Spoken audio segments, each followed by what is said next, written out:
I'd like to welcome you back once more to the sharing of the lessons that we have learned over these past 30 years of God's faithfulness to us in Copen. Thank you for following us up. The last time we shared lesson number 13, where we addressed the issue of how we obey God in 2014, 2015 to borrow money from a bank to complete the construction of Ellen Plaza. And that bank was quite helpful in the economy of making sure that we're able to carry out what we know to be a humongous task of raising the financial resources to build such a plaza, which is quite different from our normal line of business of building and selling. But this time you are building and depending on rental income, which takes a long gestation period to recover the money. So today we're going to look at lesson number 14. And lesson number 14 is about God's faithfulness. When we borrowed that money from the bank, we were paying, and the interest regime that the bank gave us was 24%. That is the interest on the loan that we'll be paying, which we felt at that time we can manage. By the time the recession hit in 2016, the bank increased the interest rate on the loan from 24 to 30 and wrote us a letter that it's either we repay back the loan or the applicable interest on that loan will now be 30%. When we did the calculation, it threw our cash flow into bunkers. We didn't know what else to do. It was quite Herculean, and we couldn't carry it from the rental income from the property. So I was asking God, what shall we do? I took their letter like Hezekiah and placed it before the Lord and said, God, we need to help us. So we are praying in the office. Father, what do? We are placed in a quagmire. We have built a house. We can't return the money. We can't convert it to cement bars and sell. It's already there. So what do? So we are praying massively. One day as we are about to enter into prayers around 8 o'clock, I had a leading in my heart, the Lord telling me that I will send you a deliverer. I have ordained a deliverer for you. So I came into the meeting in that fateful August 2016 and told them, this is what I just heard from the Lord, that He will send us a deliverer who will deliver us from this quagmire of loan that we have taken from this bank and the increase of the repayment interest applicable loan from from 24 to 30%. And they all looked at me and said, it's okay, let's see what happens, how it will happen.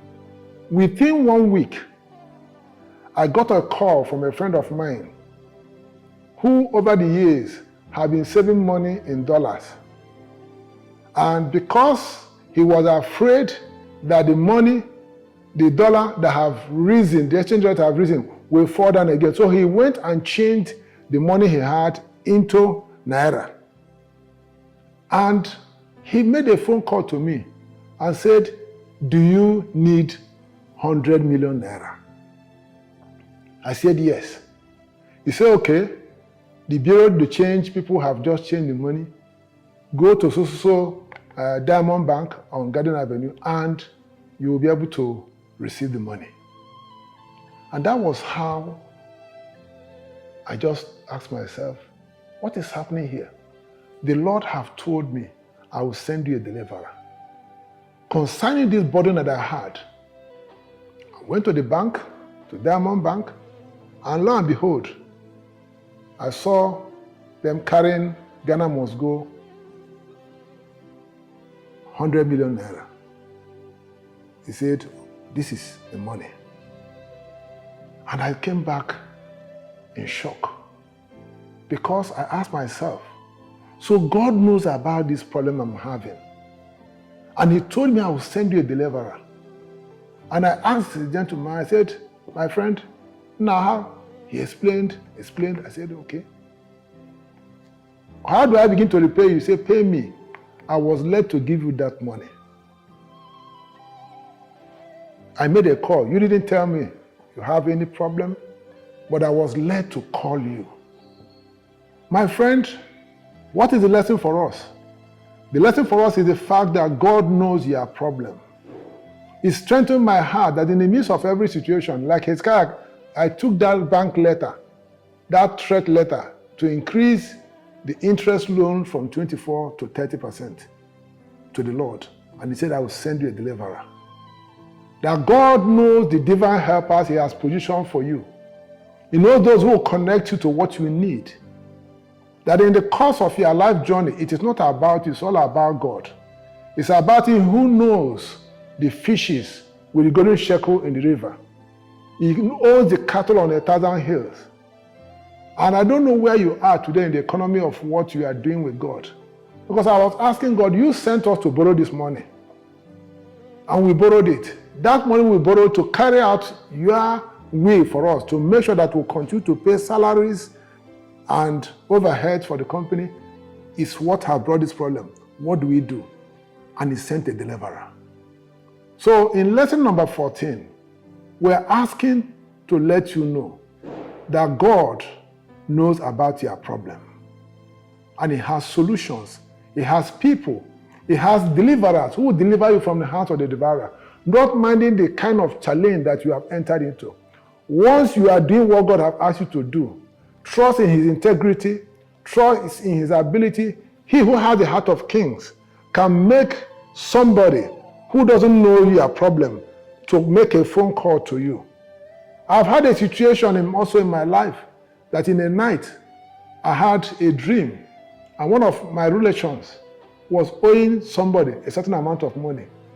And I woke up in the morning and made a phone call to the person, said, you are owing people such amount of money. There's nothing hidden on earth. Only when we connect to God, God can use people to make a blessing for your life, and can also use you to be able to answer other people's prayer like he has done in our life in Copen Group. That is part of the story of 30 years of God's faithfulness. It's one of the lessons that we have learned, and it deepened our commitment to always seeking the face of the Lord concerning the issues of our life. May God bless you and strengthen you to know that he reigns in the affairs of men. And may he send you a deliverer to meet you at that point of need, so that his name will be glorified, and we shall have the blessing of obedience and faith in God. Thank you. Continue to celebrate with us 30 years of God's faithfulness. We are grateful to him. Thank you, and God bless you. Copen Group, building lives and structures.